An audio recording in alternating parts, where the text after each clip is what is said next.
Hey, everybody. I know a majority of you might be watching the Lions game. So for the hardcore 5 or 6 folks that are not watching the Tiger, or for the few people that are watching the Tigers and White Sox, or the people from Erie that might be watching at home, I don't really, to be honest with you, Chris, I have no expectations that anybody's going to watch this, only because I know the hardcore fans will. So, but Yeah, I mean, I think. Well, the last I checked, the Tigers had loaded the bases with nobody out, but I didn't know what was going on there. And yeah, we got plenty of Lions fans. The Lions apparently are actually doing good things today. yeah, they're So, dominating. They're dominating both sides of the ball, or not. Well, not well, I've heard of it. offensively, but they're still doing pretty well.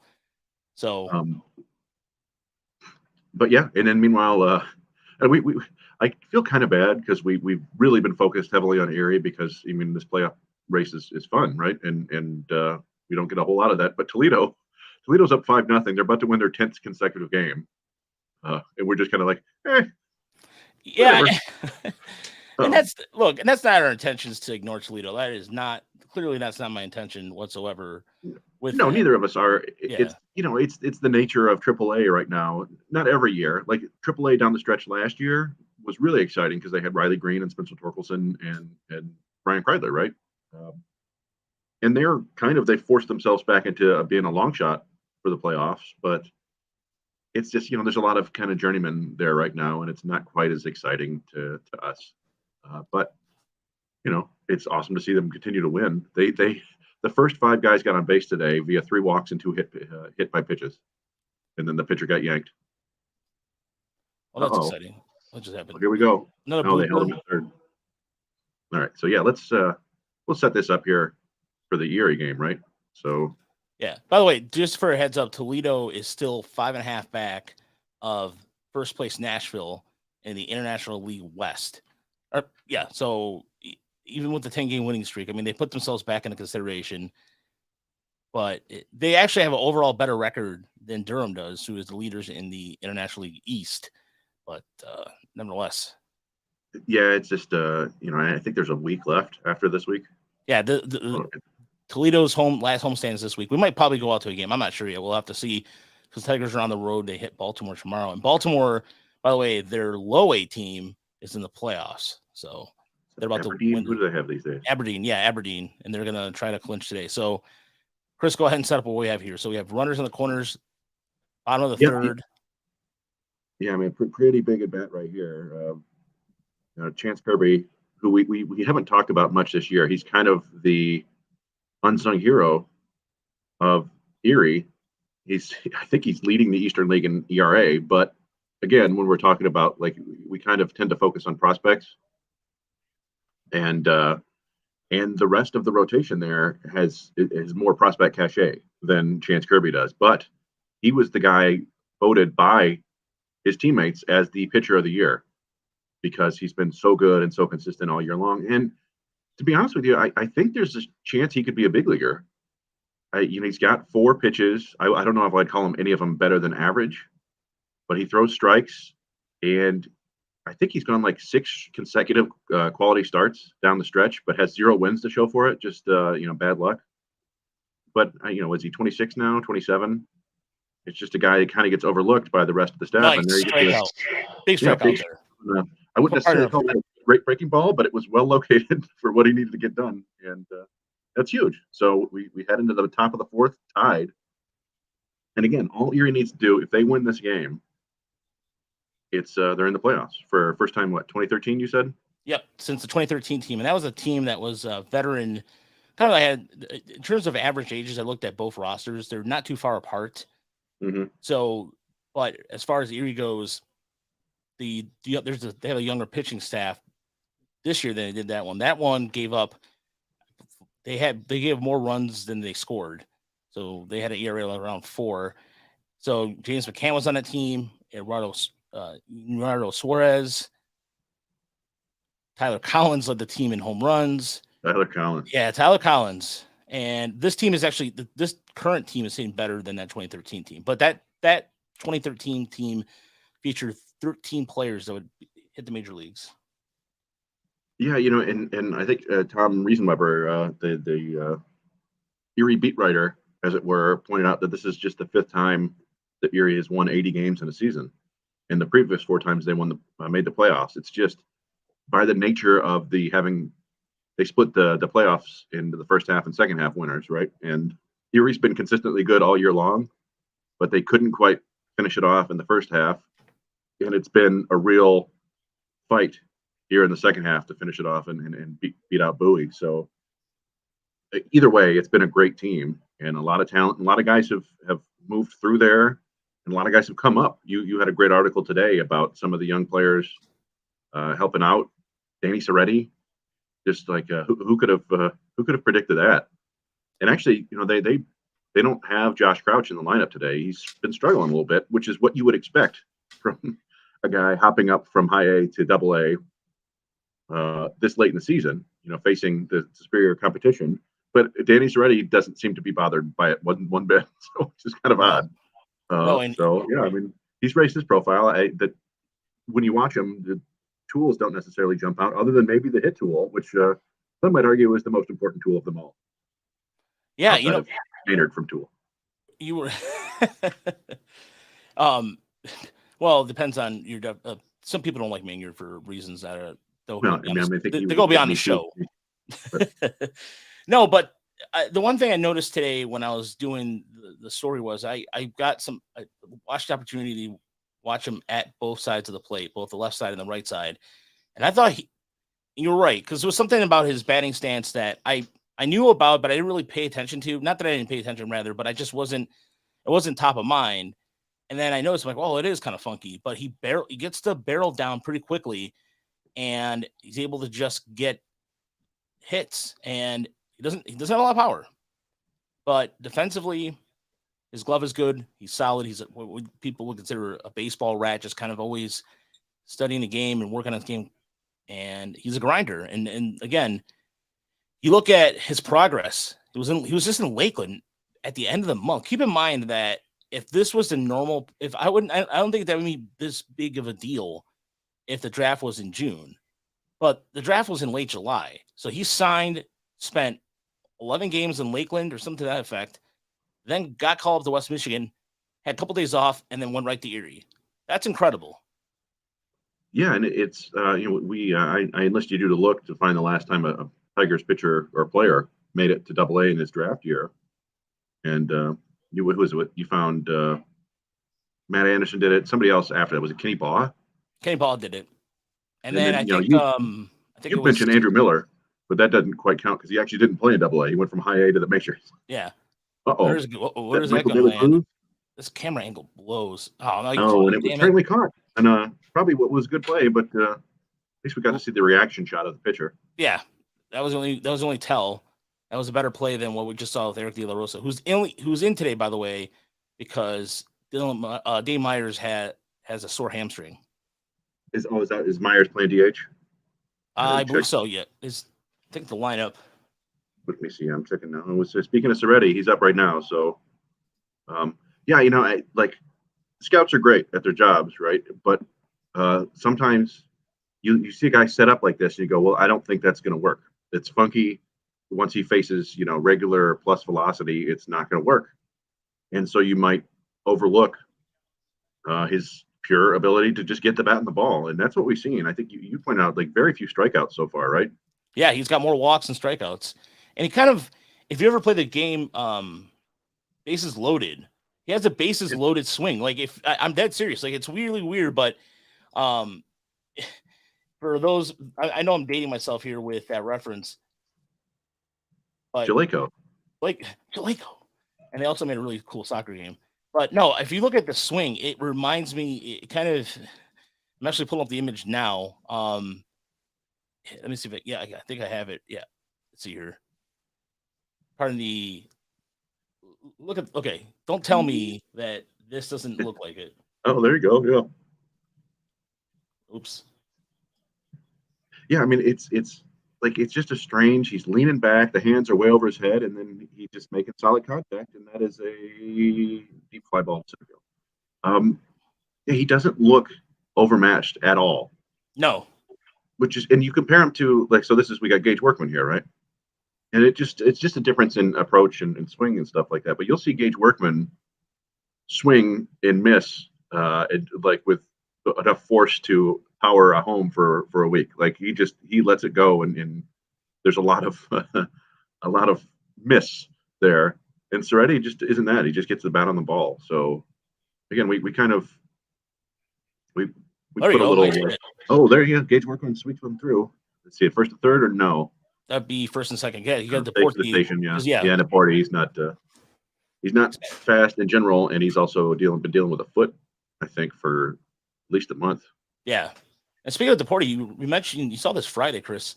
A little bit of chippering, little festive arguments, if you will. Deporte got hit by a pitch, I think, in the Friday game, the one that Madden started. Because I was going through, I clipped those up in case anybody wants to watch Ty Madden's most recent start and Reese Olson's most recent start. And Wilmer Flores is awesome outing last night. You can see them all up on the YouTube page.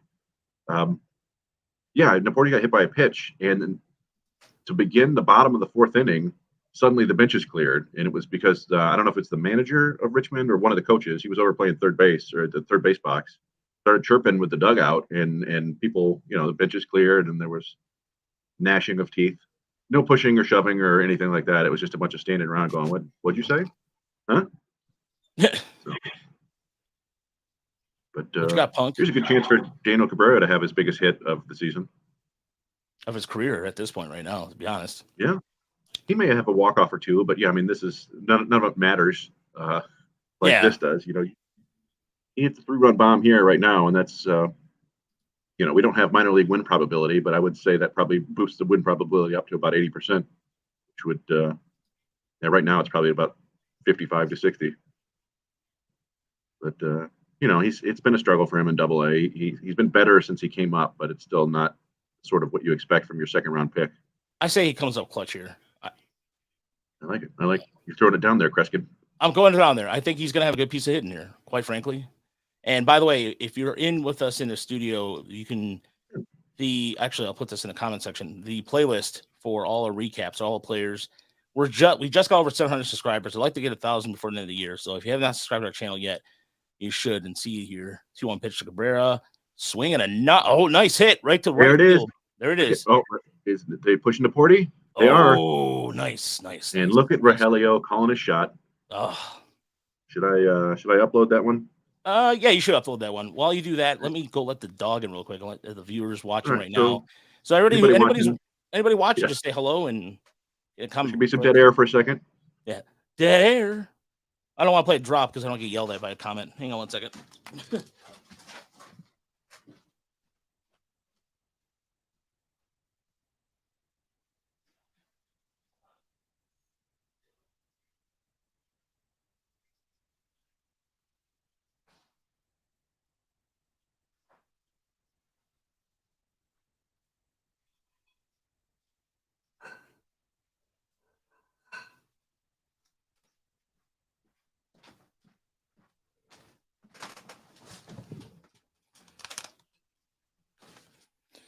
All right. So, by the way, with the win today, they would play Richmond next week in the playoffs. So this would be just literally a rematch. And these two teams, like I said, there was a record that Tom posted from. I always forget his last, or can't say his last name correctly. Sorry, I was the volume on this was going up way. That's why I missed what you're saying. No, I was looking for the Erie's record in Richmond's like something before this series was like 24-40 or something like that. It's a good curveball there by Frisbee. And you look at Frisbee's numbers too coming into today, and it is a little frustrating to see the fact that this is a guy who has an ERA over 5 and has kind of looked confident. I mean, he's allowed 6 hits and 4 innings pitched, but he has struck out 7. And Frisbee, by the way, has been really primarily in Double-A all the season. He's 5-10, like I was saying earlier. 134 innings pitched, 124 strikeouts. Nothing really stands out, but Erie just can't get anything going. He was in Sacramento last year, but went 1-6 with a ERA of 7.64. So his future might be in the bullpen if he has one. That's a nice pitch there by Frisbee. He strikes out De La Rosa, but Erie gets on the board. Okay. Yeah, I'm not. Yeah, that sounds like a dickhead thing to say, but no. It's I think that's the right way to say it, right?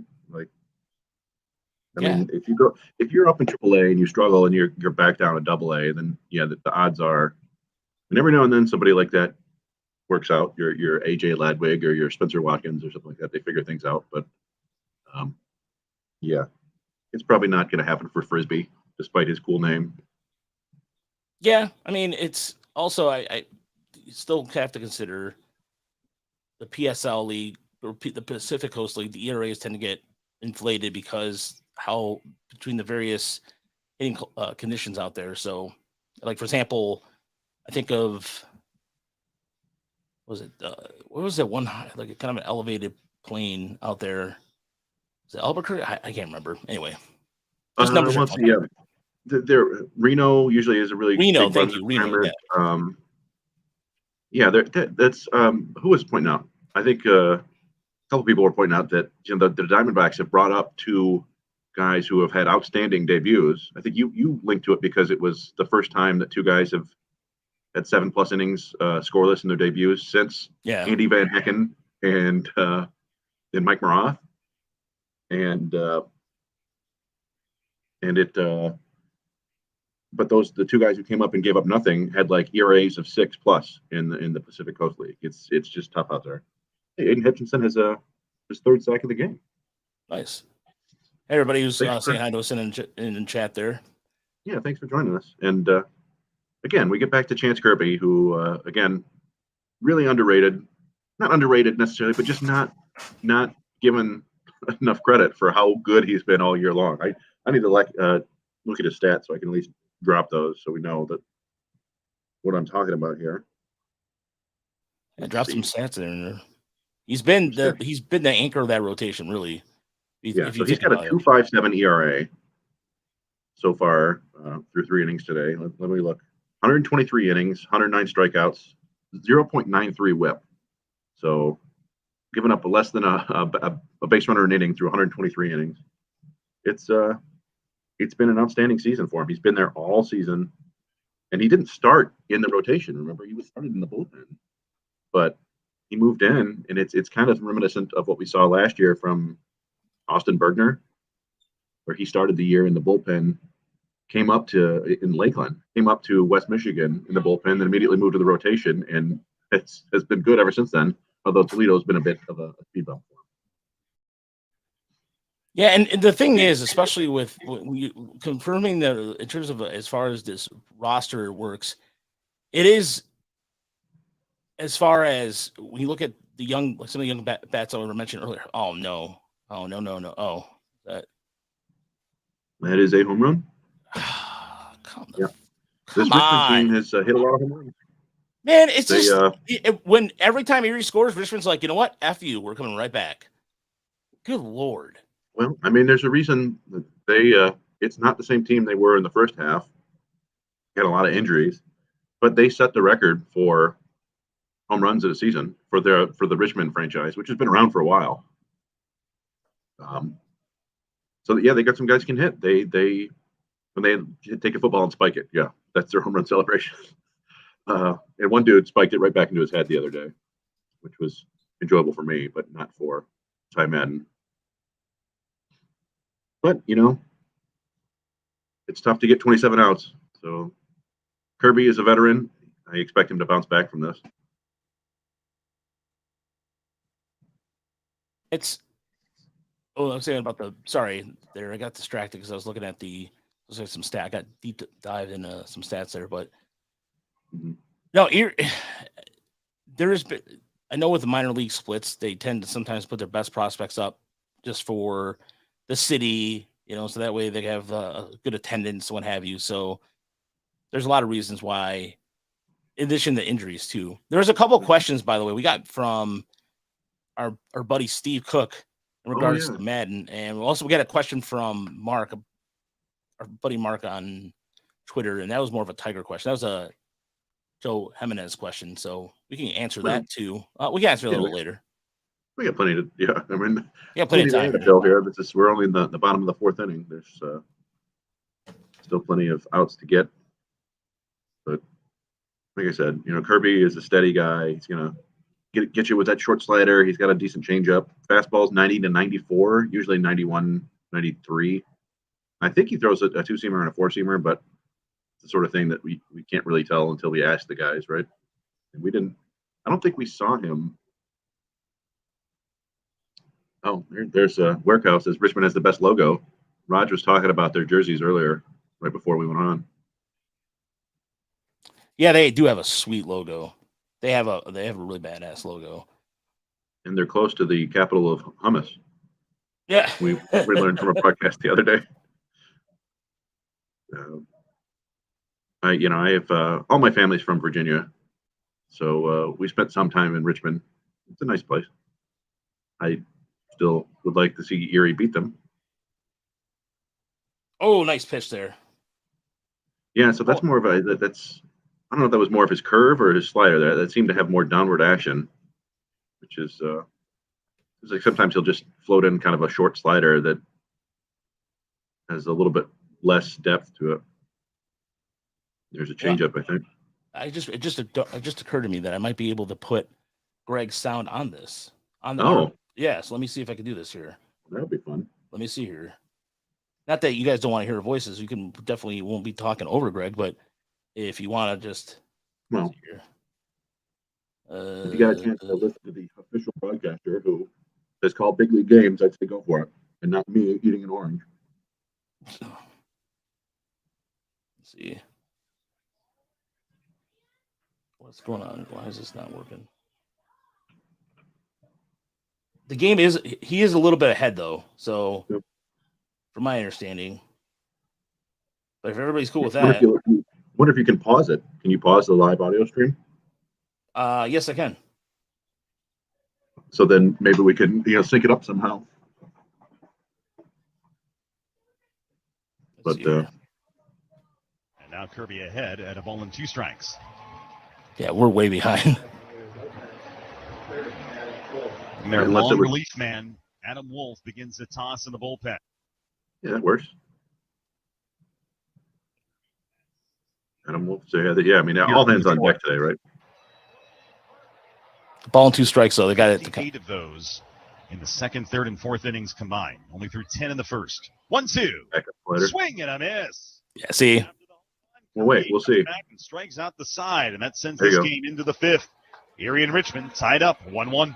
So you just need to pause it for like 30 Emergent seconds. care is more than just a ride to the hospital. Emergent care is one of the largest. Yeah, there we go.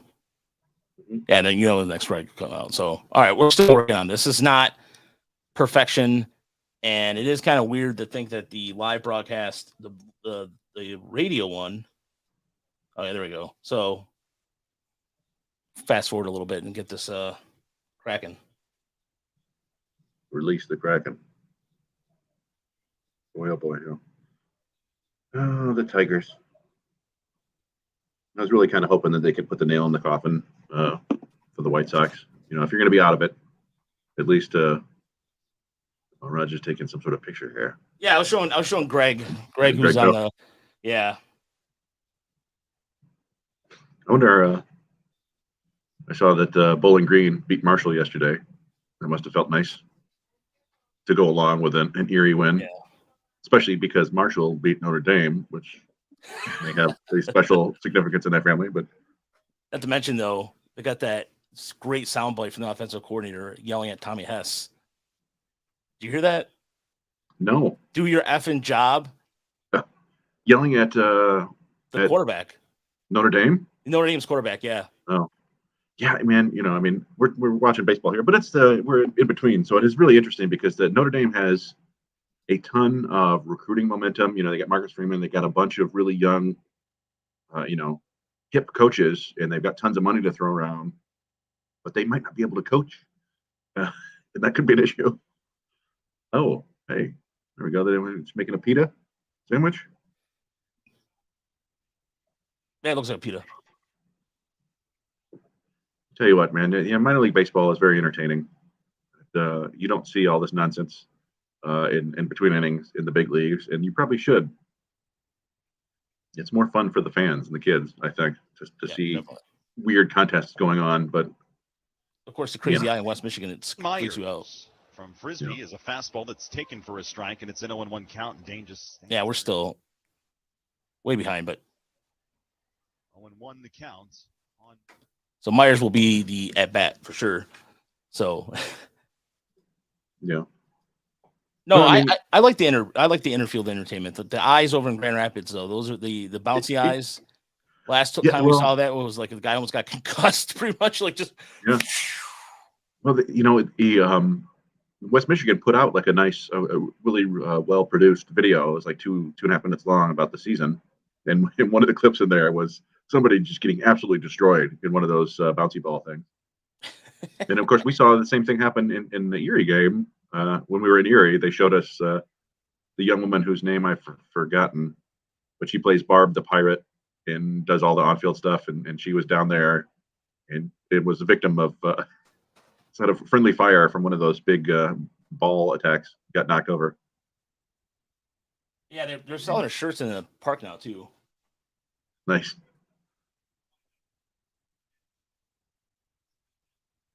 But yeah, we've got Dane Myers here. We talked about it before. He's 25 home runs, 20 steals this year. One of just 5 guys in the minors who can say that. Corbin Carroll would have been the 6th, but he had the bad luck of getting called up to the majors. But yeah, it's kind of just a lot of production from the veterans in Erie this year. In the veterans and also sort of what we would traditionally call the org guys, right? People like Andrew Navigato, who's got 18 home runs now, 15 steals, something like that. Just a lot of really solid players, and that's how you win in the minors. You can't do it all with prospects, and it's no fun when you do it all with journeymen. So they got a really nice mix here in Erie. That is one thing that I was taken away from is there is significant progress. Myers has been getting some looks for 40-man consideration. I don't think you could say the same thing last year, but that pitch didn't help him right there. As soon as I said that, yeah, you're mentioning Navigato, even along the lines of Andrew Lipsius, who is still considered a prospect, but he's getting to that point where it's like do or die at this point. And even another kind of border journeyman I like too, I guess, or not journeyman, but yeah, maybe journeyman, is Corey Joyce, who's off to a really good start in Toledo. Yeah, he was through 4 games. He was batting .750 with the 2 doubles, 2 homers, 6 runs, 7 RBIs. He walked in his first at bat today. I didn't see what else he's done, but yeah, I mean, generally speaking, anybody drafted outside of the first 10 rounds, you can kind of say, well, they weren't necessarily part of the plans. So Lipsius was what, the 3rd rounder? Yeah, I think that yeah, I mean, he's gonna even if he were struggling, I think they'd keep an eye on him, right? But just because the draft, the money they invested. But yeah, guys, Navigato was like a 18th rounder, or I think he was drafted right around the same time as Kerry Carpenter. Here's the 2-2. Navigato almost hit by the pitch, and it just did graze him. So there's still a couple pitches behind. Yeah. By the way, I put the scroll. Navigato, but he will. I put the scroller across the board here on the YouTube side. The Lions are up 22-7 in the 3rd quarter over Washington. The White Sox are decimating the Tigers. It's 10-4 in the 7th inning right now. Yeah, Garrett Hill, despite the added velocity, looks like he gave up a home run. A couple more hits. Yeah. So walked Abreu, home run from Jimenez. But the Minnesota ended up winning last night. They lost to Cleveland. They lost. They were swept. It's basically over for them. Cleveland just kind of hit them. There you go. All right, so one runner on here in the top of the 5th. For Parker Meadows, who has struck out twice so far, and has been really befuddled by Frisbee's changeup. But then, so Frisbee got ahead 0-2 with 2 changeups in his last at bat, and then threw a fastball right by him. So this will be a nice test for Meadows to see if he can make some adjustments. And you would think that this is the sort of pitcher he would be able to do some damage against. But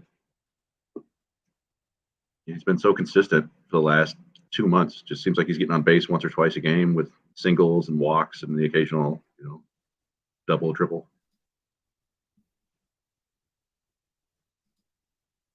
Can't for any more than that. I mean, and even for Meadows this month, he's batting over 350.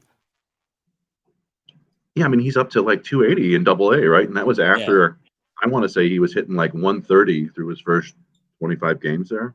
Yeah. I have to take a look here. He was struggling at first, but then since July 1st, he's batting over 300. 14 of his home runs, I believe, 10 of them have come since July 1st in Erie. Yeah, and they're sending him to the Arizona Fall League. Could be pressing a little bit here. Let's see. So yeah, in May, he hit 195 for Erie. Then in June, 301, July 275, August 290, September 356. So nothing below 275 since then. That's consistency and nice to see. I'm not even worried about the lefty split a little bit. He's getting better against lefties too. Yeah, and what's interesting is in his first few years he was actually better against lefties. So I don't know if that's part of what has changed there, but yeah, I mean, you worry if you're a lefty, you need to beat up on righties. It's not as dire if you're, because you're going to face righties 80% of the time. How long it took him to get around the bases, and they hit him the next day. I was just double checking the feed right now. I think they oh, you know what? So I think Greg was just mentioning. It sounded like he was talking about, that brouhaha that we were talking about. Oh, it sounded like he said that they were upset about how long it took him to get around the bases, and then they hit him the next day because he did hit a home run earlier in the week. Maybe some of that classic. Anytime. Erie, as I mentioned, Richmond up over 50% of their runs scored via the home run. Erie not far behind. They're in the high 40s. Here's the 1-1. Breaking ball, pounded into the ground, fouling into the Erie dugout. And Chris Vick, the athletic trainer, with a nice. Oh, actually, he missed it. Just ready to give Chris praise. He's the trainer of the year and can't get a ground ball. His hands and into the dugout. But he was named Eastern League Athletic Trainer of the Year. Erie Athletic Trainers have won that a couple of times. It's a really cool moment. We honored him last Saturday on Fan Appreciation Day. Ball and 2 strikes on Niporti, man on first. But here's the thing. The showboat, I don't think Niporti doesn't run that fast. And I just earlier, he's got I hate those old school BS. 2 strikes.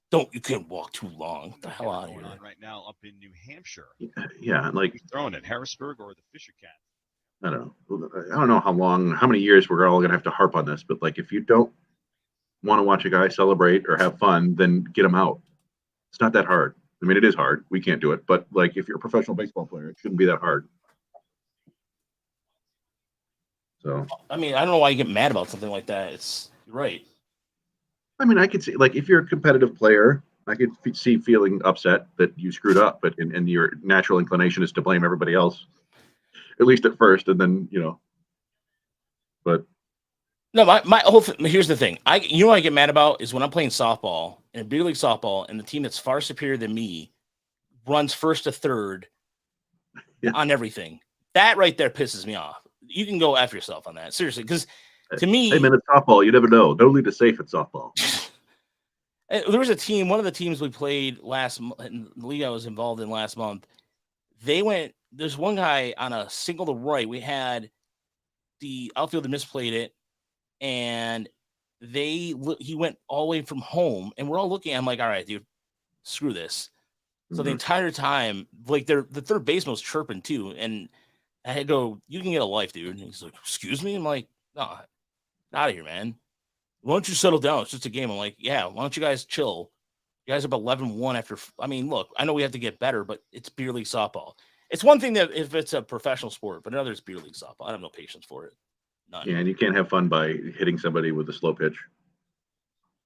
You can't get your retribution that way. You got to strike them out. Is it Chris Christie?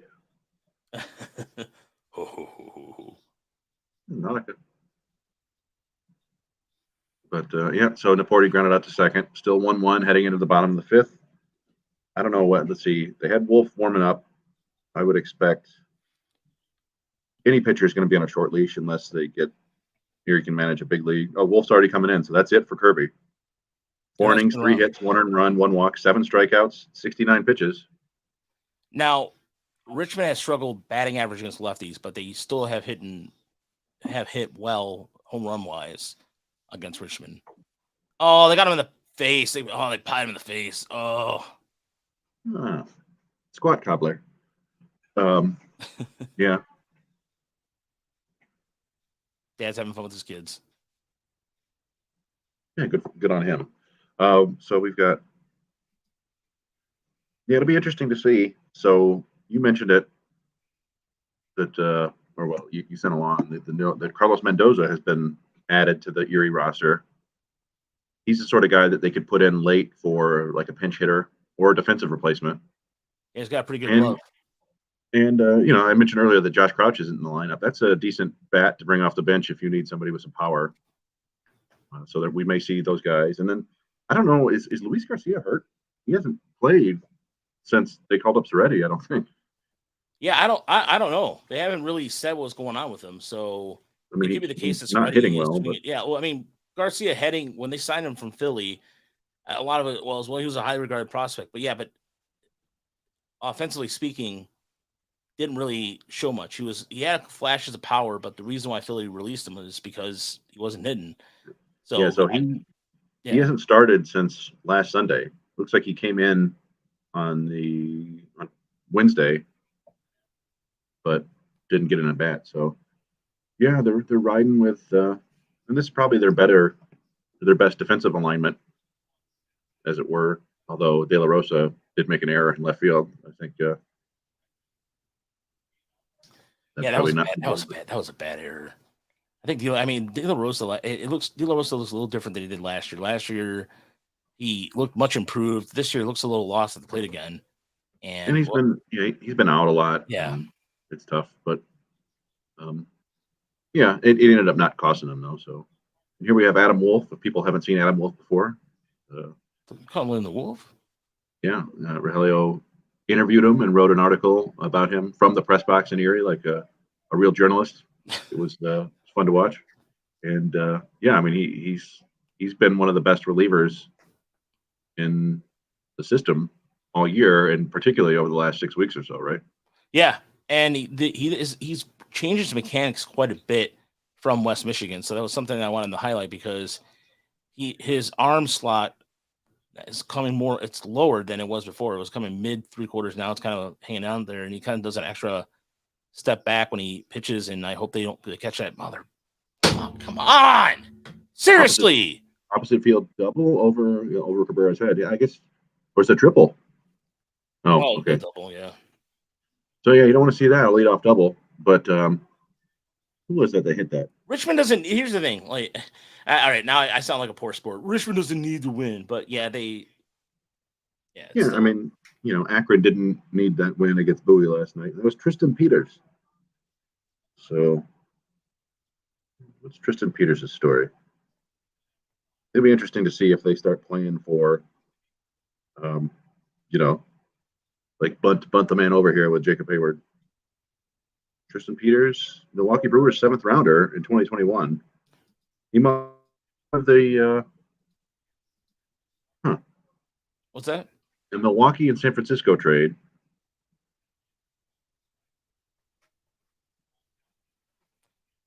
Somebody asked on Twitter, Chance Kirby compared to Garrett Hill. How does he compare? Yeah, I don't think that's a terrible comparison. I think Garrett Hill, I suspect his fastball has better shape. But it was about the same velocity in the minors, 90, 94. And I think Hill's changeup is slightly better. But I think Kirby's slider's better. He's got better off. Yeah, I think so. I think that's fair to say. So it is kind of, it's an interesting thing. Like, you got it. If you're in the big leagues and you don't have, upper 90s velocity, your fastball has to be some special in some other way to help you get outs. And in Hill's, I wouldn't say it's necessarily special, but I think he had that kind of flat pitch angle that the people talk about. You want it to basically stay on plane heading to the plate, so batters can't square it up as easily. And I think that's what Hill has. I don't know if Kirby does, but I doubt it. Yeah, it's. Go ahead. There you go. Soretti. Erie led briefly, 1-0. Nicely done. Yeah, no. So I just I think in an ordinary year we probably wouldn't have seen Garrett Hill at all this year. Yeah, to be honest, right? I mean, Tigers have used 15, 16, 17 different starting pitchers. Drew Hutchison is like I think he might be their second leading guy in terms of innings now. I don't know if he's past Brisky yet or not. But again, Brisky had the second most innings after Tarek Skubal, who's hurt. Brisky's hurt. Mize is hurt. Speaking of Brisky, by the way, AJ Hinch has indicated he'll be shut down for the rest of the season. They don't feel like they need to bring him back for a couple starts. But yeah, and that's one of the things about Garrett Hill too. And we're talking about his development of his velocity earlier. I think he probably would be. I think he'd probably be in AAA right now because AAA has been we've seen Brian Garcia have to start, and that was probably invention was the mother of necessity, or whatever how that phrase goes. But I mean, yeah, I think that's what we're seeing. We're seeing a lot of Tigers, a lot of tinkering too, Chris. I mean, I think in any other year, Hill would have maybe been. I think any other year, Hill would continue to start with the bullpen stuff. Because the Tigers really, I mean, in all reality, don't really have a right-handed long reliever right now. And I know they were trying to curve his innings too. This is his first year where he's pitched quite a bit. But one development that's been nice over the weekend was Matt Manning. And Matt Manning's start on Friday was chef's kiss. I mean, he's getting better every start. And against the White Sox team that he has struggled against historically. Yeah, I think we've seen it this year. We talked about it on the pod a couple of weeks ago where it was like, hey, the slider seems like it's good enough for him. And then he had a rough outing after that. And then I don't know if it was a kind of an average outing, but yeah, I mean, he's kind of figuring out how to pitch with what he has at the big league level. And we talked about it before. There are going to be times where that's going to be good enough for him to when he throw 7 scoreless, wasn't in that outing? Yeah. Yeah, there'll be times when it'll be good enough. And then there will be times when it's not good enough because he doesn't have other stuff to go to when one of or both of those pitches isn't working. So yeah, he seems to have turned into now a guy that you could comfortably say, hey, he's a back of the rotation starter. Kind of that old mold of a guy who might go 7 innings of scoreless, but also might give up 6 runs in 4 innings. Uh-oh. Yeah, I'm not sure. Danny Soretti probably had a better angle on that ball, but I think I've got here in the live that we've got in play, no out, but no runs scored. Now the Squirrels can take a lead with a base hit or a deep fly ball. Bolt's going to have to bear down here. So it looks like another blooper here for what it sounded like. So infield single or I'm so sick of seeing that in Richmond. Every game, there's at least 2. Oh, yeah, there's the bloop. Yep. Exactly right. Get the Workman. Nice play though by Workman recovery, but good Lord, come on, seriously, good Lord. That one dropped like a flying squirrel. I think I've never. Go ahead, Chris. No, nothing. I was just go ahead. I was gonna. It really stuns me to see. I don't know if that was Workman or just the sun or whatever that was, but again, a dead duck, a dead squirrel in this. Well, yeah. So there are 2. I was just looking. There are 2 species of flying squirrels in Michigan. I've never seen a flying squirrel before in Michigan. Neither have I. I think they're nocturnal, which is probably why we don't ever see them. Did I send you the picture of? I was driving through my friend's neighborhood the other day, and there was a black squirrel with a little white tail. Like it almost looked like a skunk. Like it just gone albino, like 3/4 back of its tail. Yeah. Like a little powder puff. My brother, non-baseball related, but my brother, he's a postman in the downriver area, and he saw a raccoon walking around in daylight, which doesn't really happen. And that's not a good sign. Yeah, squawking about and everything. So they thought there's something wrong, but he was probably rabid. Yeah. We got some stretching down in the bullpen. Looks a little provocative. So yeah, here's where you need Adam Wolf to roll up a double play against Brett Auerbach, who's been kind of a thorn in their sides. Oh, he's been the other night when we were streaming this on Thursday. He was on base every single time they were scored. And he said, there's a guy. I need to look it up because I have him confused with some other guy. I thought there was a player at Illinois who was like a big, rotund first baseman who could hit named Brett Auerbach, but this is a completely different guy. And I need to look it up. Can you hear the audio Next or pitch no? to Arbach. Not bunting that time. Bouncer to third. Leaping grab by Workman. Goes to the plate. Threw it away. Oh, no. Almost Peters. 2-1 Richmond. Fielder's choice RBI and a terrible throw from Workman puts the Squirrels on top. I don't know if Gage panicked. Well, it'll be a minute before we see that play, but Yeah. I couldn't help it. Yeah, no, I get it. It's, that's a bummer, though. But it's kind of been the story of the last month of Erie season is that just a lot of mistakes on the infield. And they've done some things to rectify that, including changing the roster. Was it a grounder? Oh, yeah. I mean, he just he rushed it. Yeah. And pulled De La Cruz off to the right. A better throw. That's why I'm still amazed by. I don't remember which game it was, but it was a Major League playoff game with the Astros, and Alex Bregman made like an inch perfect throw from third base on a play like that to get the guy out. It still stuns me that he's able to do that. Did you see that play Nolan Gorman made the other night? No, I didn't. Oh, let me see if I can find that beauty. This was something that it's like to behold here. Let me see if I can find it. But it was. Oh wait, was it Arenado from third base? Yeah, Arenado. Yeah, Arenado. Yeah, I saw that one. Yeah, that was remarkable. Gorman. Okay. Well, I mean, it makes sense. He's a Cardinals third base prospect. Yeah. They're all the same. Yeah. Just Cardinals. Annoying. Javier Baez with 2 more hits today, so for all the defensive snafus he has had a better month of offense last month or so. You take away May, and it's been a decent Javi Baez season. The power hasn't been there all year. I think, maybe he's got lingering thumb issue or whatever. But yeah, it's the defense is. I knew there were going to be some throwing errors this year. That's been his track record, but I didn't expect it to be this bad. Where it's just like you just expect him to make an error on throws now. Yeah, and there's even I think one of the things too that people are, I feel like stunned about is the strikeouts, but it's not nothing new.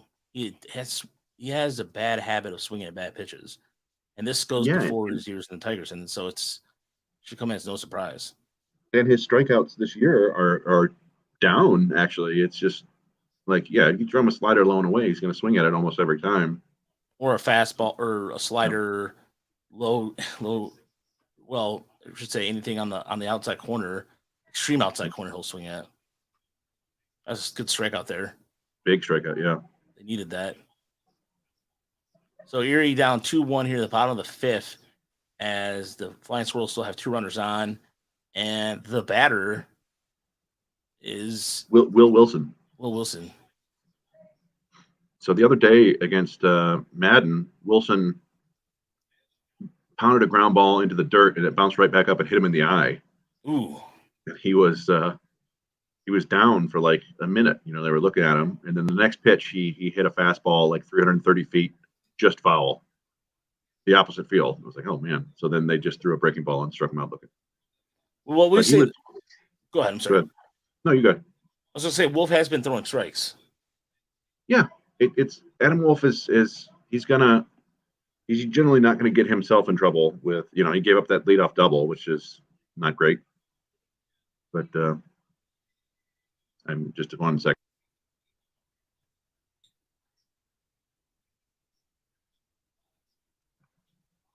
Hey, there we go. Another strikeout. Yeah, Will Wilson, remember, he was a first rounder that the Angels traded almost immediately to the Giants for, I want to say they just were clearing space. Like it was Will Wilson and somebody else. It was like the inducement to take a contract. And but it also doesn't appear that he's a first round talent. So and those here we have some nuts. I was going to say, is that peanuts or what? What the hell is that? Yeah, we got a peanut. Looks like an almond, maybe. Yeah, I mean the almond looks like cashew, or I don't know. Looks like a California raisin that was soaked in water and lost in sprinkles. I think the California raisins were much more handsome than these. Yeah, I agree. But Just a pair of like fit legs and some. I don't know what's going on. Yeah. Yeah. You said Bad mildly haircut. Oh, he ran into that. Expected. Did that cash you the one? What the hell is that? It looks like a. Yeah, I don't know. Like maybe a kernel? I don't know. The thing I know about Virginia is. The only thing I know about Virginia over there is that tobacco? Is that tobacco country, Chris? You would know more than I would. Yeah, I mean, I don't think it is as much tobacco country as it once was. I mean, that was the staple there early on. I think tobacco is more like North Carolina now. Yeah. Virginia is, yeah, you've got Northern Virginia, which is just a giant suburb of Washington, D.C. You've got Southern Virginia, which is a big military area and beaches. And then you've got the rest of Virginia, which is kind of just like NASCAR country. So Jake Dahleberg Richmond, and you got Charlottesville, which is it's like kind of Virginia's version of Austin, right? Like this kind of. Gotcha. Yeah, hip town. Yeah. So Jake Dahleberg pitched at the University of Illinois Chicago for the Flying Squirrels, lefty, on the season 5-7, ERA of 4.35, 99 innings, 94 strikeouts, and a WHIP of 1.39. And he originally was drafted by the Cardinals, and he was picked up as a minor league free agent last July. Just fresh off the IL too. Just made a visit to the IL. First game back.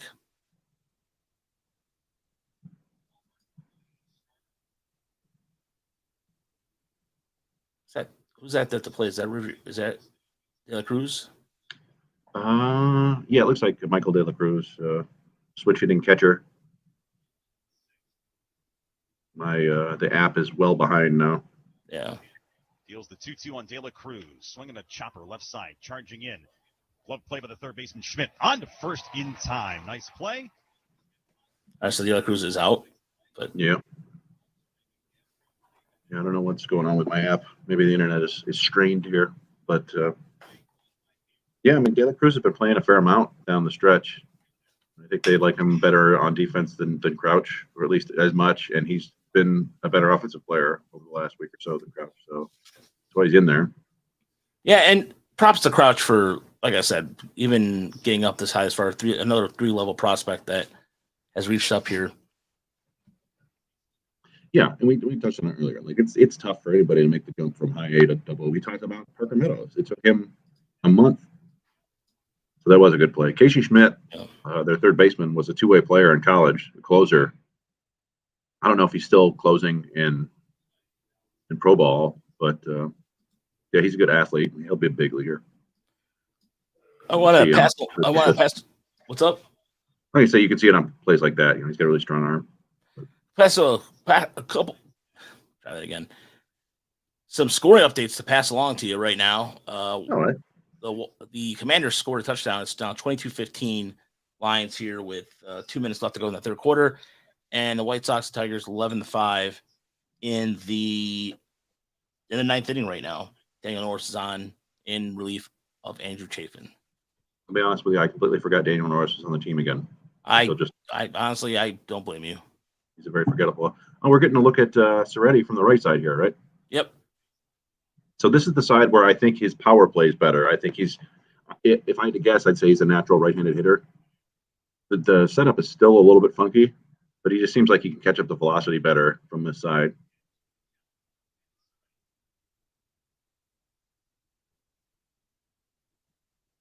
It's just like he's leaning back and toward the back of the box. But seems to have a good eye. So, the big thing you got to worry about when you're a switch hitter is changeups. How do you handle off-speed pitches? He got out. Uh-oh. So, yeah, I don't know. The bat just looks a little quicker from the right side to me. No, I agree on that, especially on that first single he got in Double A. It looks a lot different. And on the left side, his swing kind of shortens up a little bit from what I noticed. Yeah, I think it's more of a contact-oriented swing. Yeah. I think he might aiming for a little bit more power from the right side, but man, Yeah, he barely got anything on that ball. oh yeah, so that was late. Corey Joyce, 0 for 0 with 3 walks today. Got 3 walks and a run scored and an RBI. Sack fly? No, Sack I think fly. just an RBI walk. Oh, I thought he had a sack fly there.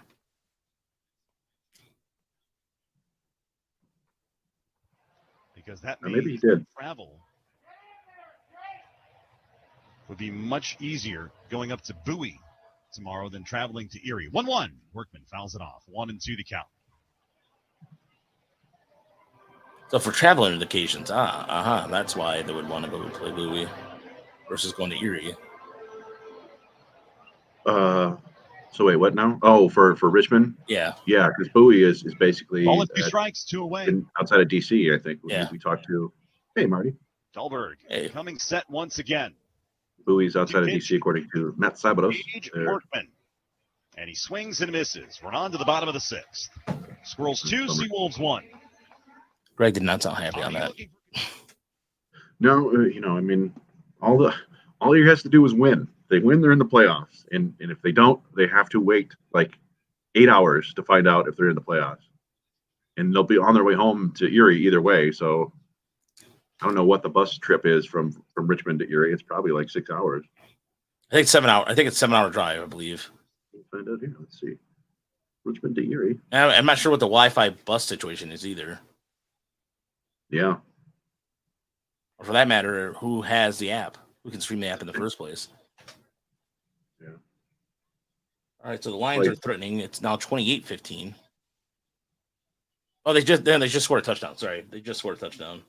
Not sure how it happened, but Marty with the line. It'll be a miserable life. Well, God, I remember. It is funny thinking about back in the day. Like, I was in New York in October, maybe early November of 2001. And we went to for journalism school. We went, and a bunch of us went and visited Ground Zero, interviewed people from Pace University to see what that was all like. And after that, I went to the ESPN zone in Times Square and watched part of the Michigan State game that night. So you'd be able to find out the date of that there. But we had to leave. So it was still like the third quarter, and we left. And I didn't find out what happened until I got home, because it was 2001. Smartphones didn't exist. I don't think Wi-Fi was a thing on the buses. And that was the infamous Spartan Bob clock game. Oh, that's the one. Oh, they stopped the clock. Yeah, Frank Beckman. Yeah. They stopped the clock when I shouldn't have. Yeah, one of the greatest. I didn't get to hear any of that because I was speaking to a bus driver on the trip home from New York to Ypsilanti, Michigan. Speaking of Ypsilanti, Michigan, big shout out to Eastern Michigan last night for going on the road to Arizona State and outplaying the Sun Devils and Herm Edwards. Yeah. And then trolling him afterward with a tweet that said, "You play to win the game." You play to win the game. Yeah, 5 years before. Okay, Marty, reminding me. Oh, Marty, get out of here. Thank you. Get out of here, Marty. Oh, get out of here with that. Yeah. No, it's fine. Yeah. So let's see. Let me look. No, I don't miss bus rides. I mean, I had my Game Boy with me and what have you, but majority of the time we had to entertain ourselves. So if there's one thing I will like about this technology age right now is the fact that I can always entertain myself, whether watching a YouTube video or whatever. Yeah, I mean, the trip home, it was a 1-day trip to New York, and within 10 minutes I spilled Sprite all over my crotch, which sucked. I didn't have a change of clothes, and then I took an Adderall like for the bus ride home, and so everybody else went to sleep, and I was just sitting there looking to talk to anybody I could. And so I had like my little tape recorder, and I would just talk into it. I went into the bathroom because I didn't want to bother anybody else. The bathroom and the bus, and then people kept coming in like, "Whoops, sorry." I'm like, "No, I'm not going to the bathroom." But yeah. I'm talking to myself in the bathroom. That's not weird at all. No. Well, it's better than just sitting talking to yourself there in the bus. But let's see. So that was November 3rd, 2001. Number 6 Michigan at Michigan State lost 26-24. Yeah, speaking of state, they lost on the road yesterday to Washington. Yeah, that was, anytime. But Go ahead. I was just going to say that anytime a team from the East Coast goes to the West Coast or vice versa, I always like. I think it's like a 7 point automatic, right? Just Right. it's tough to go out there. You see it in the NFL all the time. I mean, in the NBA too. I mean, remember Yeah. there was there was a 20-year span when the Pistons did not win in Portland during the finals. I'm not Marty. For the record, I could care less about Michigan. I mean, here's the thing about Michigan. I'm a University of Michigan grad, but I went to the Dearborn campus, so I get crap from people all the time. Although my degree, which I'm looking at right now above me, does say is signed in Ann Arbor, says dated Ann Arbor, Michigan, December. The date. People still give me crap. Michigan hasn't played anybody. You're absolutely right. They haven't played anybody. They have not earned. But some of these fans are going to troll no matter what. So, yeah, I mean, I don't think. I'm a Michigan fan. I have no desire to make fun of Michigan State for going and playing a real game on the West Coast. It's really hard. I do think Michigan State has some issues. Their secondary seems to be an issue. Yeah. But yeah, Michigan fans have no business making fun of anybody with the schedule that they play. They basically played 3 junior varsity teams. I mean, for Christ's sake, yesterday they played a guy who was a true freshman at quarterback. Yeah, I think Michigan's talented again, but who knows how they're going to react once they get in a real game. Everybody's super excited about J.J. McCarthy taking over as quarterback, and he does look good. But again, how good are you in the fourth quarter when you've been getting beat up all game? We don't know about that yet. So yeah, and they don't play anybody really all year. Michigan? They were showing their schedule that there's like 3 ranked teams. Oh yeah, they have Maryland. They have Maryland next week, and then they got Minnesota the week after at Minnesota. I think at Iowa. Yeah, see, and look, Iowa's a trap game. I don't care. It doesn't matter. It does not matter what year it is. Iowa always plays tough. Michigan always sucks on the road against Iowa. Yeah, and then Iowa always coaches like Kirk Ferentz is the most conservative coach of all time, and then they go against Michigan and they decide, let's give it a try. Yeah, there it is. Adam Wolf strikes out the side. Impressive. There was a fly out. The first out was a fly out to center, I believe it was. That's 4 strikeouts through 2 innings. I mean, this is Adam Wolf is good.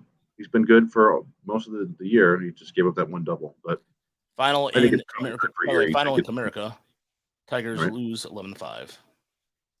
That drops them to, we were talking about yesterday, the Tigers have 55 wins this year, which is 45 fewer wins than the Dodgers. So that would be a fun bet now. Do the Dodgers get twice as many wins than the Tigers this year? They are now 55-91 on the season. Holy cow. 13 strike. DeGrom, Marty posted, DeGrom has 13 strikeouts through 5 innings. That, I wonder how many pitches. Let me see. It seems like a lot of strikeouts. Oh, and meanwhile, the Strider has a no-hitter going through 5. Spencer Strider, man, that guy's good, man. I agree. Sounds like the most easiest thing to say. Let's see. So, all right. I'm looking. DeGrom, 84 pitches through 5 innings. They probably let him go 1 more inning. So, depending, they're up 3-0 on Pittsburgh, I think. Yeah, so probably 1 more inning. Pretty interesting battle, too, in the NL East between the Mets and the Braves. And Philly. Yeah.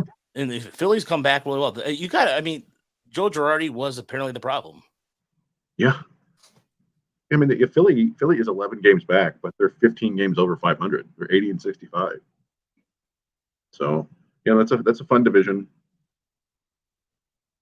Yep. Washington right now. Yeah, Atlanta's up 1-0, and that's in the top of the 6th.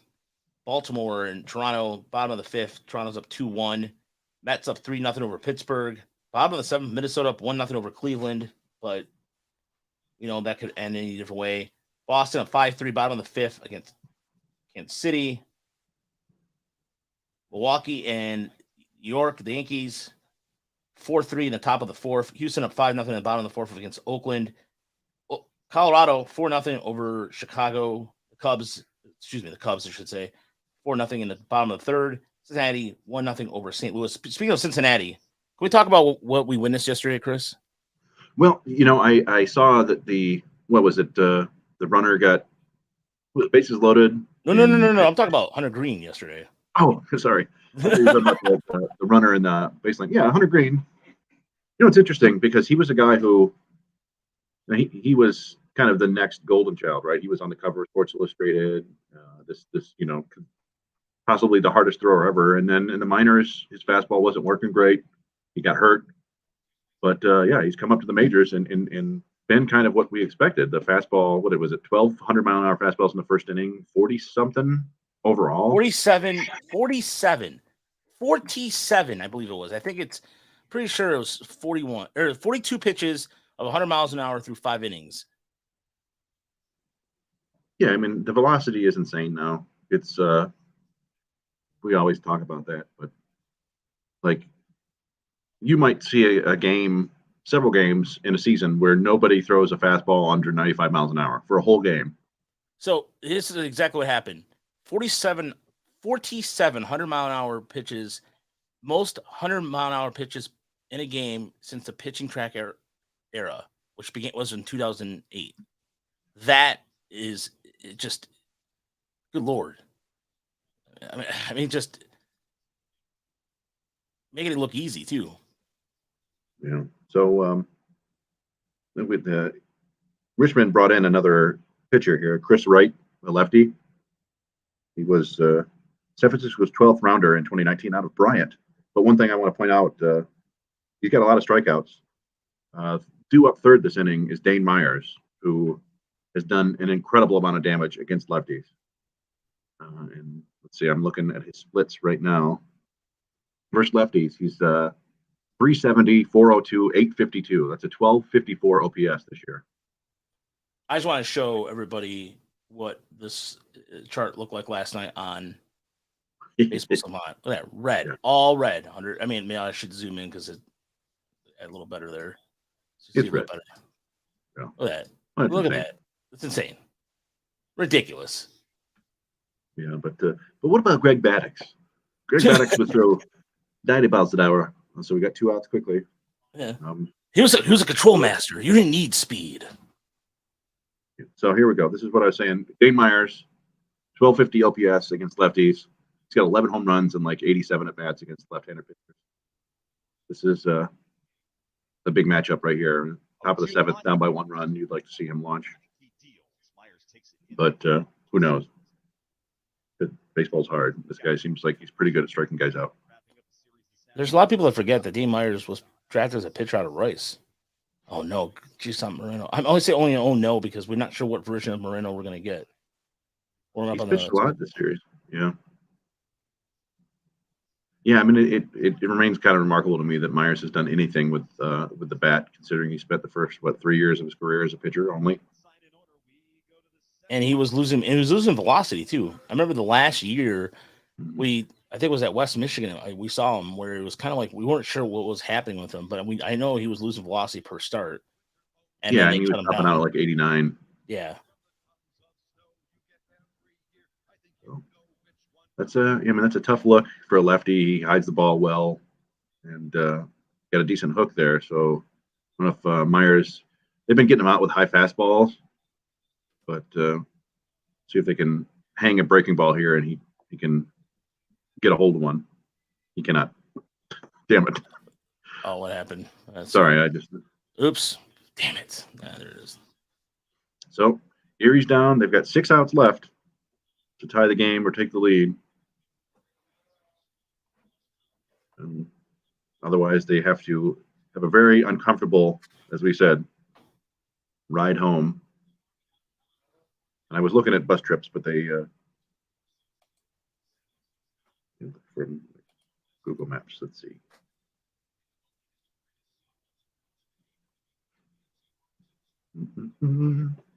So Lions score, in case you're curious, 29-15 with 12 just started in the beginning of the 4th quarter. We're at Ford Field. Jacksonville 24-0 over Indianapolis. That is in the fourth quarter. Hmm. We got a real barn burner here in New Orleans. The Tampa and Saints tied at 3 with 9:24 left in the fourth quarter. Oh my God. Yeah. Tom Brady looking like the guy from Thinner recently. Yeah, you sent me that picture. He looked gone. Very gone. Cleveland up 24-17 over the Jets. That's in the fourth quarter. Baltimore all over Miami, 35-14. That is the start of the fourth quarter. And in Pittsburgh, New England's up 17-14 with 10:49 left. And the Carolina's trailing the Giants 16-13. That is also in the fourth quarter. And that's your non-sponsored football updates for anybody who's listening. And Tom Brady always does this crap. Yes, he does. Yeah. Marty, yes, he does. Yeah, so I'm looking, man, just 6 hits for Erie today. 1 for 3 with runners in scoring position. Got to score more than 1 run if you're going to win games for the most part. So, see if Moreno can keep it a 1-run game here. So Moreno against the Flying Squirrels, last appearance was on September 14th. He pitched an inning, allowed 1 hit, walked 1, and struck out 2. And this week he's pitched 2 scoreless innings against them. Has had I don't know why I can't talk all of a sudden. Yeah. So for the month of September, he's pitched better. 7 innings, 6 hits, 3 runs, 14 strikeouts, and just 2 walks. Walks have been his biggest issue. Yeah. If he throws strikes, he's pretty nasty. I think he's got to have like close to 15 strikeouts per 9 or something like that. I'm looking right now. Marty, you said the Lions are trying to lose a game? You don't say. Yeah, they try to lose every game, right? Is that what the line is? By the way, I know Greg's this would be a double whammy for Erie announcer Greg Gagne because the Dolphins are losing. He's a big Dolphins fan. Sorry, Greg. Twice in this series, once on the 13th and once on the 14th. And he earned wins in each of the first 2 games of the series. Kind of even on Tristan. And Marino at 2-2. Was at one point one of the top Tiger prospects in terms of pitching. He kind of fell off the face of the planet. And he had a really good Dominican Winter League. But like I said, he's been a little up and down all season. It's a matter of inconsistency. He's had a problem with command. He's 15 strikeouts per 9, 14.89 this year. But also 5.4 walks per 9. So just needs to throw. Got him. He's swinging strike 3 on a breaking ball. Nice. All right, we had to speed it up a little bit. I had to. Yeah. So that is. And Washington just scored, by the way. Now it's 21-29. That's what Marty was saying, right? Yeah. You said they were trying to lose the game, but I didn't know how they were losing the game. So it's 92 strikeouts in just over 55 innings for Moreno now. So at some point, too, you got to figure out what the Tigers can do with him, too. And there's a lot. And by the way, by the end of the broadcast, or by the end of today, I'm going to have up on TigerMindReport.com all the Rule 5s for this year and 2023 and 2024. So the eligible players. Yeah, all the Rule 5 eligible players. So it'll be a nice little tab on our website at TigerMLReport.com. Nice. So there's that strikeout. Talking, you know that was a good pitch when he's talking to himself. Son of a bitch. Let's see what. So the people the few people that have stuck up. Yeah, we've got. I see 4 eyeballs. Because Ron Rivera is washed up. So for the 4 people or so that have been hanging out, thank you. For the people that have hanging out during the show, appreciate it. Maybe that was the one bizarre thing from the Michigan State game yesterday, where they scored and it could have got to within 14, but for some reason they went for 2. So they didn't get it, and then so they were down by 15. It was a very strange decision to make. But yeah. Was there any other upsets yesterday? I know Notre Dame lost, and I laughed about that, but Notre Dame won yesterday. They almost lost. Oh, they almost lost. Okay, I thought you said they lost. Yeah, the week before they lost to Marshall. And Miami, I guess, was technically ranked ahead of Texas A&M, and they lost, but Miami's no good. Yeah. That was just Marty, to answer your question, Meadows has struggled in this game. 0 for 3 with 2 strikeouts. Oh, mother. Is that one gone? That one is gone. Man, Hayward. Man, screw you, Hayward. This guy's. Hey, Hayward. Let's see. That is. Isn't it Hayward's brother, by the way? Yes, that is his brother. Yep. Yeah, that is. Let's see. Moreno's hanging breaking ball. And I'm checking to see how many home runs Moreno's given up this year because it's always annoying when like it's not a lot and then that happens. That is the 5th home run he's given up this year in 55 innings. So, you know, that was pretty average. He's totally crushed. That is huge right there. Jeez. Especially Erie struggling on offense today. Yeah, I mean, keep it at 1 run. Anything can happen. 2 runs, that requires a real rally. They do have Navigato, Meadows, Naporti coming up, but got to keep it here at 2 then. I don't like relying on Akron for anything. No. Not at all. Insert bad Ohio joke. That's usually what happens because everybody always makes fun of Ohio, and it's really, really easy thing to do. They're out there celebrating their turnpikes and. Can we talk about that for a second, Chris? That was fun because it was. Look, I've been through Canada. I've been through Pennsylvania. I've traveled quite a bit on the Florida Turnpike, which is god awfully boring. And I went on the Florida Turnpike to when there was we had our car air conditioning broke halfway down the trip. That sucked. Some news, by the way, Cabrera will be activated and the Tigers have optioned Cody Clemens. Oh, that's a good pitch. Oh, that was a nice pitch. Yeah, that's the slider you want. Yeah, I wouldn't be shocked if Cody Clemens is removed from the 40-man roster this offseason. They gave him some run, probably not enough, but he showed that he's not a big league hitter, I don't think. Yeah, and I mean Ryan Crowther has struggled to play a little bit, but he had to play yesterday at second base. And he showed his position for versatility. He's played third, he's played short, he's played second, and he's done very well at all 3.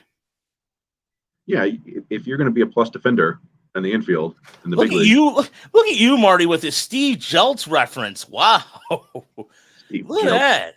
Former Philadelphia Phillies second baseman who was part of a secret base documentary that just came out a few weeks ago. Look at Marty. That forget the kids. Never heard of him. Never heard of him? Never heard of Steve Jeltz? Never heard of Steve Jeltz. He was a Philly second baseman in the 80s. I think from like 81 to 88, without even looking that up. Career 210 hitter. Yeah. But there was a moment where he had 2 home runs in one game. And that's the one you're talking about. Okay. Yeah. That was when he hit his first home run in like 6 years at that point. But Steve Jeltz, wow, that's a good reference. Well, Moreno got out of it after that, but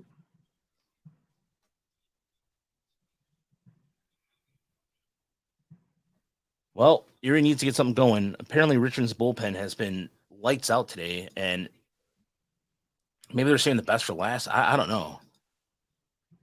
Yeah, I mean, this is the portion of the lineup where you would expect it to happen if anything happens. This is this dude, I think. Same here, Marty. Marty, that's how I found out about him too. I only knew him like through a couple baseball cards I had, but I knew more in depth because of that one. So we're on the same page. That was just funny that you said it. Go ahead, Chris. What were you saying? This is Melvin Adon coming in. He throws hard. I think he's been in the big leagues. Maybe not. I know he was a bit of a prospect. No, he hasn't been in the big leagues. At one time, he was a prospect because he threw really hard. But he is now 28. So the replay on the looks like they're throwing an eye around. Is that an eye? I hope not. Or beach? What is that? A beach ball? No, Adon didn't pitch in 21. Must have been hurt. So yeah, this is he's a hard throwing reliever, and I don't know. Got to get on base. Lions are in the end zone again, apparently. So they scored. I don't know. In the end zone or red zone? Red zone. He just completed a pass to Brendan Wright for 23 yards. I don't even know who that is. I don't either. But yeah, so you've got to get Navigato and or Meadows on base here for Naporti. And then was it De La Cruz and Soretti, I think. And then I don't know, maybe Gage Workman. It's been a while since Gage Workman has made solid contact. One pitch, one out already. There you go, Navigato. Touchdown Lions. Short pass to St. I'm going to say Brown. Yeah, 35-21 Lions. Looks like they are going to win this game. Concerned about the Erie pitching staff today with all of the fastball hurlers that they had coming in, but it hasn't been the pitching today. It's been the Erie offense as Meadows takes a strike. So it's not. Could not cash in on the early opportunities. They allowed Richmond to take a lead, and the Squirrels have not looked back. And Richmond trying to get this W, so they're only going to Bowie next week. That's a ball outside, and the count on Meadows evens. SeaWolves in a bloop and a blast. Tie this game up. It's Pretty much what you said, Chris. A bloop and a blast. A Don coming set. Yeah, I mean, you feel good with Naporti up. Here's the 1-1. Breaking ball high and away. 2 balls and a strike. I also feel good about Meadows being able to work a good at bat and maybe take a walk, but you know, it would be nice if they weren't in this situation. This sucks, man. I was really hoping that they get an early lead and really pull away and have a nice, enjoyable trip home. Since it's the other way foul, it's 2-2.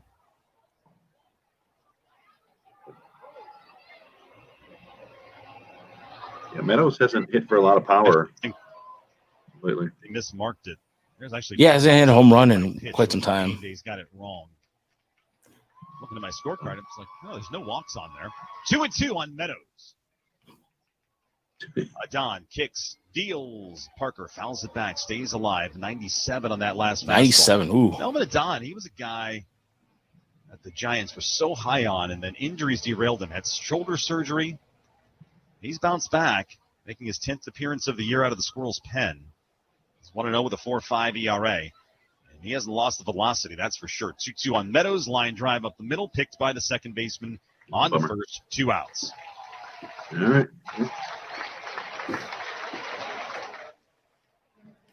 2 away. I don't blame you, Marty, for being a little low on him. I mean, there's some things about Workman definitely like. Yeah, I mean, he's been a guy who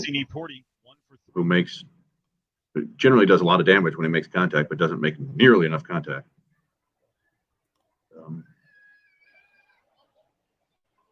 Wow. The Lions have their first 3-game streak of 35 points and more since 1953. 1953? Even with the run and gun offenses they had in the 90s? Wow. That's kind of surprising. Or like the the Herman Moore or the Scott Mitchell era.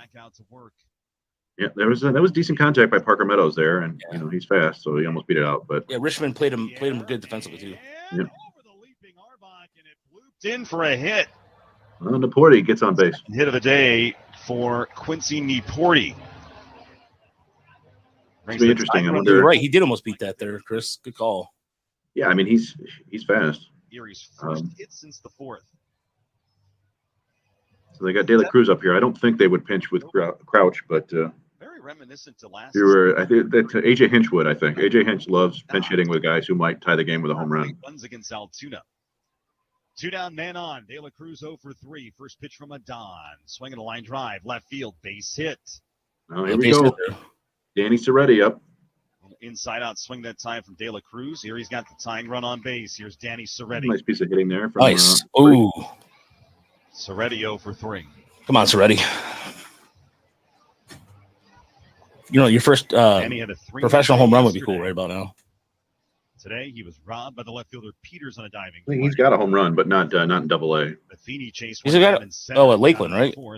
Yeah, I think he hit one in Lakeland. Red Arbach at second. Okay. And 6th. My mistake. Well, then you know what? Still, it's the first time they hit home runs Double-A. 2 on and 2 for sure. out. I'm looking. Let's see. Soretti takes it outside. Ball Hit 1. 2 in Lakeland, none in West Michigan, none in Erie. Would be an ideal time. Yeah, that's a nice piece of hitting there by De La Cruz there. Well, inside out single. The other field. Yeah, that was De La Cruz with that single. De La Cruz from first. That's interesting. So I guess you wouldn't pinch run for either of these guys at this point. I know we're way behind right now.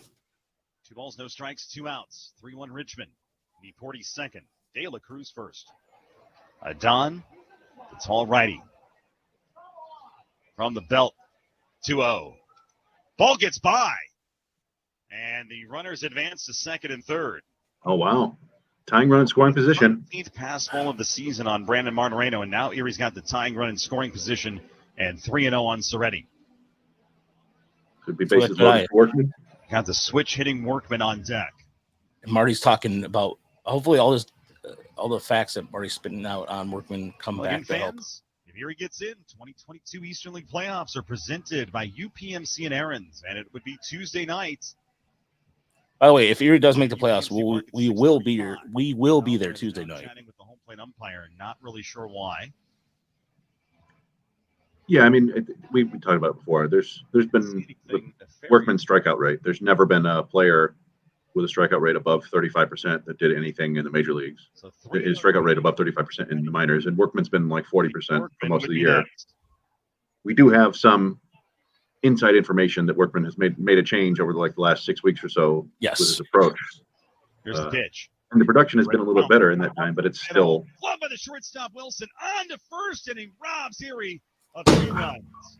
Oh my goodness. Will Wilson. Soretti sent it into shallow center. But Erie strands 2. How does Richmond get? Richmond gets these crappy little bloop hits. We're on to the bottom of the 8th. 3-1 Richmond. That's a tough one, man. That sounds. I mean, it's hard to. That's probably their last best shot. I mean, you still only need one man on base and a home run, but you've got the bottom of the order coming up next inning. Yeah. Workman, Cabrera, De La Rosa. So the bottom of the order today is 2 for 9. Workman with a single, Cabrera with a single, 5 strikeouts. And De La Yeah, Rosa. So if you want to know who's on the bench, it's you got Carlos Mendoza, you got John Ross, you have 2 catchers, Crouch, Rolostoff, you got a light hitting Luis Garcia and Carlos Mendoza, who's never played in AA. I think Mendoza was in AA last year briefly, but was he? I don't remember him being in AA. I think it was at the very end of the year. I'd have to double check, but I'll double check real quick here. You might be right. Mendoza, I think, would be an ideal. And you are correct, sir. 6 games. But yeah, I mean, it's not like if Mendoza is coming in, it's he's coming in to work a walk or steal a base or be a pinch runner probably. If we're trying to think, like we could theoretically see if they get a man on, I could see pinch hitting for Eric De La Rosa with Crouch in the hopes that he can get a hold of one, and then replacing him with because Mendoza has played a fair amount of outfield down the stretch with West Michigan. It was mostly left field, I think, but they could. I'll put him in the out. That's a good idea. They could put him in the outfield to replace De La Rosa, but yeah, I don't know. Crouch is, like I say, Crouch had that one big home run the other day, but he's largely been kind of overmatched by AA right now, and it's not. He's a guy who makes a lot of contact, and they're pounding him inside with fastballs, and he's making very soft contact on him. He's not getting around on him, and then they're getting him away with sliders too. So it's.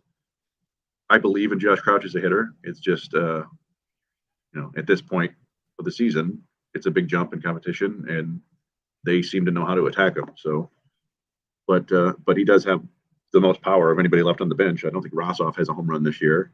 I don't think Garcia has a home run this year. It's a light hitting bench. I will say that. Yeah, us too, Marty. As far as Cole Keith, how he's going to play in AA, there is an interview coming out by Emily Walden on Baseball America, so coming out soon. She talks to him about. I'm not sure what could be the topic. Well, it'll be interesting to see.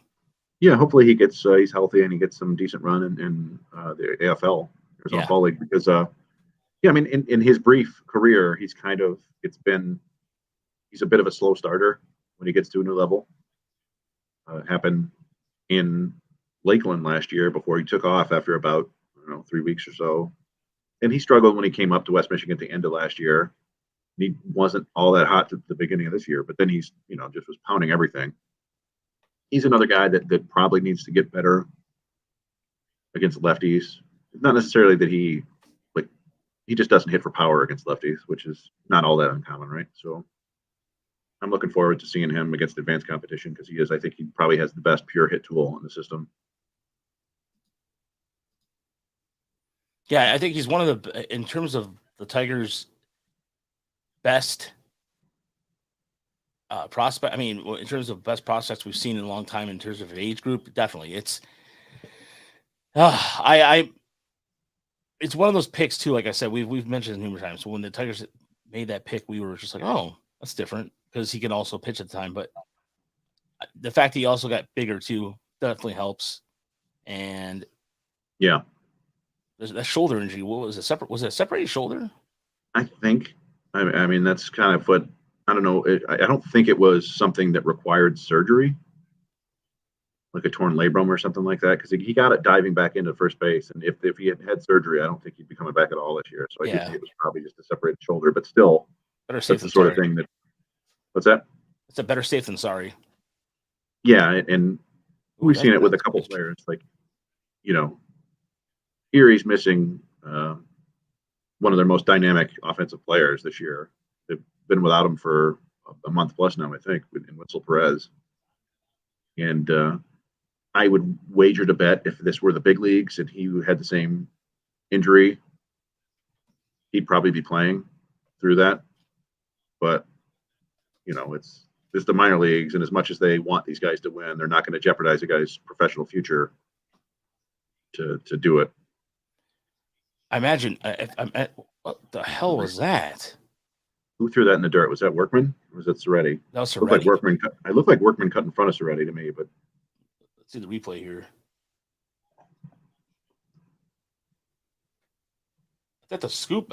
Was it bad scoop or bad throw? I think it was more. I think the throw was in the dirt. It was probably not. Yeah, it was Soretti, right? Yeah. Ideally, you want your first baseman to scoop that, but also you want your infielder to not throw the ball in the dirt. So, again, infield defense is kind of, I think that's Soretti's first error with the Whitecaps, or the Whitecaps with the SeaWolves. Check. Yeah. He's only been up for a week and a half or whatever, but for the most part, he's been pretty steady over there. So, just heavy size. A good situation here would be a nice throw him out, strike him out. Yeah, or that means you can now. Oh, is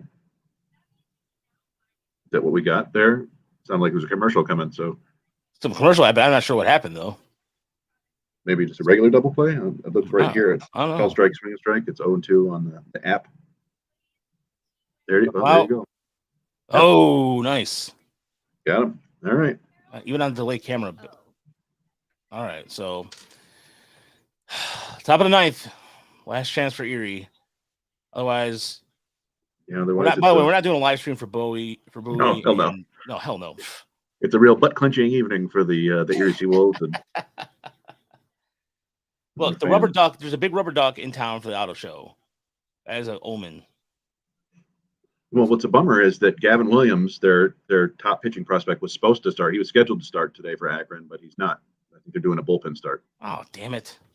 So, yeah, I mean, he's a top 50 pitching prospect, top 50 overall prospect, I think. So that would have helped. But, this is what happens when you leave your fate in the hands of another team.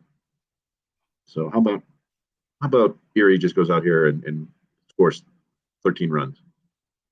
That would be awesome. One of those just 22 straight base runners reach type of innings. I could get down for that. But so yeah, this would, if they lose today, it would have been of it's a 3-3 week for them. Yep, they would split the series with Richmond, which ordinarily is, you'd probably take that in Richmond for them given their history. But well, the first half, second half championship crap. They're getting hosed by their own rule that they voted for. Yeah, it's a toughie. And we talked about like I get it. It when you split the season in half, you get a lot of promotions. It's the minor leagues. Guys need to move around. So you're a completely different team in September than you were in May. I still think if they had Perez on this roster, I think they would have clinched by I now. agree. He was just such a great top of the order presence for them, hitting over 300, walk, stealing bases, hitting for power. They've had some great contributions from other people since, but that was a bummer. Washington scored again, so now it's 36-27 with 1 minute and 52 seconds left to go in the fourth quarter. So who do we have pitching here for Richmond? This is Helvey. It's getting kind of Helvey out there. Adam Helvey, is that his name? 2.28 ERA on the season. Clay Helvey. 73 strikeouts and 53 innings pitched. Oh, yeah. Mother. Age 25. 22nd rounder out of the College of Tampa. I know that there's a College of Tampa. We got Gage Workman up first. Has some good numbers in Eugene, the Emeralds, which I have their cap somewhere in my collection. Nice. 2 strikes on Gage. Yeah, Marty informed me that. Helvey. 1-2 pitch. Workman swings, drives it the other way. This one's going to get down, and it's going to roll. Up against the wall, and Workman starts off the 9th inning with his 30th double of the year. That's I big. did this, and I should have done this. Tying run coming to the plate in Daniel Cabrera. Oh, what's his FIP? Good question, yeah. Marty. Now, no one is in the on-deck circle. Let's see here. Also, it looks like there is So I nobody. think Gabe Alvarez waiting to see. Clearly not going to be De La Rosa. We called it See earlier. what Gabe goes with as a pinch hitter here in the 9th. First pitch to Daniel Cabrera from Clay Helvey. Taken for a strike. It's 0-1. So Gage Workman, after not getting a hit the last 2 nights, comes up with a couple of hits today. One that moved a runner into scoring position back in the 4th. And now he leads off the 9th with a double. Marty, I don't think is there anywhere you circle. can find the minor league dimensions, Chris? Helvey kicks and offers to Cabrera outside. They usually have them on the Wikipedia page. Okay. If you find the name of the Here stadium, in the 9th inning. they'll have the dimensions there. But I don't know if there's one place Runs that will has be allowed. collected all of them. First time he had allowed runs since July 30th. He went the entire month of August without allowing an earned run. Workman, short lead. Here's the 1-1. Cabrera swings, sends it up the first baseline foul. He's in a hole 1-2. Daniel is your Aaron's performer of the game offensively. 1 for 3 at the plate with an RBI hit, knocking in Erie's So only his run. FIP, by the way, is 3.45. XFIP is 3.93. Clay Helvey. Ball and 2 strikes on Cabrera. Helvey looks back at second, and he deals. Cabrera swings and misses. 1 away. He really went chasing that time. 1 gone. Of course he did. And here's Josh Crouch pinch hitting for Eric De La Rosa. Crouch 0 for 3, or rather, De La Rosa finishes 0 for 3. It's definitely the right move for Gabe Alvarez. So they would call the Crouch. So Crouch now represents the game-tying run. So Crouch will bat. Runner on second. 1 away here in the 9th. SeaWolves have tried to exercise the demons of the diamond. They've only won 4 series here since 2010. They need a rally in the 9th to make it their 5th. Yeah, look at that Base pitch. hit That makes isn't it a one-run close. First Close. pitch to Josh Crouch. He takes it low. It's ball 1. So, I mean, the one thing you like about Josh Crouch, he's got a little bit of pop. Walk here And would be just as good. generally speaking, he will give you a good at bat. Myers and Not Navigado swinging at potentially the plate fastball inside too early. with the tying or perhaps go-ahead runs on. Here's the 1-0 on Crouch. Outside, 2 balls and no strikes. I mean, if Crouch gets on, then you got Dane Myers up, right? I believe it is. So go back to the top of the order. It would be. Yeah, it would be Myers then Navigado. You're right. So yeah, if Crouch does get on, that it sets up the scenario we were talking about. Josh Crouch just up from West Michigan this week. He'll take it on the Probably inside Mendoza corner. pinch run. Take that time for a called strike one. You can live with that. Good eye. 2-1 the count on Josh Crouch. And one of the things we like about Josh Crouch is he's also kind of a leader type. Led off the ninth with a double. He's in scoring gamer. position. Yes. So So Dan maybe Hastings told us that through too. here. 2-1 on Crouch. Breaking ball. Hit on the ground. Shortstop Wilson. Scoops to first. 2 outs. Good boy. And over to third Meyer. goes Workman. So it all comes down to Clay Helmy against Dane Myers.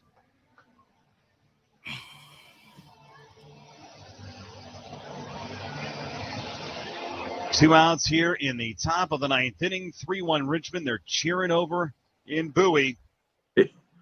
Yeah, I'll bet. This is Erie needs a hit to stay alive. Helvey dealing to Myers. First pitch. Swing and a line drive. Diving play by Wilson to end the game. Will Wilson. You have got to be kidding me. Come on, So Wilson. that's how it ends, folks. Wilson! Diving, run-saving play to send Erie to a 3-1 loss. And now all attention is paid to Canal Park. Later tonight, if Akron wins, Erie's in. If Akron loses, Erie is out. And that's the equation. We'll step aside. UPMC has a post game next. Come on down to your local Domino's store. All right. Say what? I'll clip that final play and put it up and let people know what they need to know. But that's a bummer. Yeah. Well, what are you going to do? I don't know what it is about Richmond. We talked about this numerous times. So now we wait. Well, I'm going to go and probably take a nap. I don't know what I'm going to do. I know I can't be here because I'm quarantined. Anyway. All right, folks. Well, thank you so much for the people who have stuck around, listening to the live stream as the SeaWolves fall 3-1 to the Richmond Flying Squirrels. And now, as Greg said, we wait on Canal Park to see what the Rubber Ducks will do against the Bay Sox. So if Bowie loses, Erie's in. If Bowie wins, we'll be talking about their season recap. Yeah, it's a bummer, man. Yeah. That's right now, somewhere I feel bad for Greg. I really do. I do too. I think it sucks that they've been such a good team all year long, and for whatever reason, down the last month of the season, I think they lost their first 2 home series all year. They couldn't. They just couldn't pull this one out. Couldn't had a rough 12-inning game earlier this week. Just not for lack of effort, right? They just couldn't get the big hits down the stretch, and yeah, hopefully Akron can pull it out for the SeaWolves. But boy, does it suck having to rely on somebody else. Yeah, it's unfortunate. But it's been a fun season. Yes. Anyway. So please, if not, please subscribe to our YouTube channel. Check out my report. Check out all our great content over at TigerMLReport.com and of course at WoodwardSports.com. And there'll be a couple. Marty will be pushing out some scouting reports. We're going to be having our final top 25. We're redoing the list. Marty's going to have some say in it too. So we're going to be redoing that, among other things. Some changes coming on the way. And I think we have one more writer. I got to get somebody set up. It's been a week around here. But so myself, Chris Brown, and our Woodward Sports crew, we'll talk to you later this week. Have a good week, everybody. Man, that just sucks.